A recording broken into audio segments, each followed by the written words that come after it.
Zabbuli ey'ekikumi asatu mu mukaaga. Mumwebaze Mukama kubanga mulungi, kubanga okusaasira kwe kubeerera emirembe gyonna.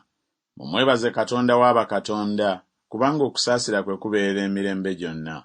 Mumwebaze Mukama w'abaami, kubanga okusaasira kwe kubeerera emirembe gyonna. Oyo akola ebyamagero ebikulu yekka, kubanga okusaasira kwe kubeerera emirembe gyonna. Oyo yakola eggulu n'amagezi, kubanga okusaasira kwe kubeerera emirembe gyonna. Oyo yayalira ensi waggulu ku mazzi, kubanga okusaasira kwe kubeerera emirembe gyonna.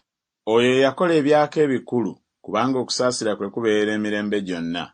Enjuba okufuga emisana, kubanga okusaasira kwe kubeerera emirembe gyonna.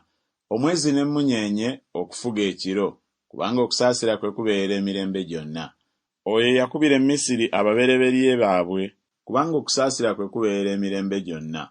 N'aggyamu Isirayiri wakati mu bo, kubanga okusaasira kwe kubeerera emirembe gyonna.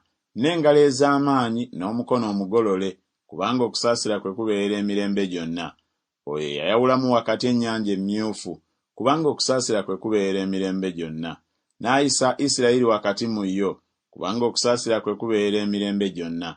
Naye n'asuulira Falaawo n'eggye lye mu nnyanja emmyufu, kubanga okusaasira kwe kubeerera emirembe gyonna. Oyo yaluŋŋamiza abantu be mu ddungu, kubanga okusaasira kwe kubeerera emirembe gyonna. Oyo yakuba bakabaka abakulu, kubanga okusaasira kwe kubeerera emirembe gyonna. N'atta bakabaka abaatiikirivu, kubanga okusaasira kwe kubeerera emirembe gyonna.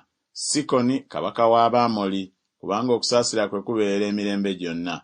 Ne Ogi kabaka w'e Basani, kubanga okusaasira kwe kubeerera emirembe gyonna. N'agaba ensi yaabwe okuba obusika, kubanga okusaasira kwe kubeerera emirembe gyonna. Okuba obusika eri Isirayiri omuddu we, kubanga okusaasira kwe kubeerera emirembe gyonna. Eyatujjukira bwe twajeera, kubanga okusaasira kwe kubeerera emirembe gyonna. N'atuwonya eri abalabe baffe, kubanga okusaasira kwe kubeerera emirembe gyonna. Awa ebyokulya ebirina emibiri byonna, kubanga okusaasira kwe kubeerera emirembe gyonna. Mumwebaze Katonda ow'omu ggulu, kubanga okusaasira kwe kubeerera emirembe gyonna.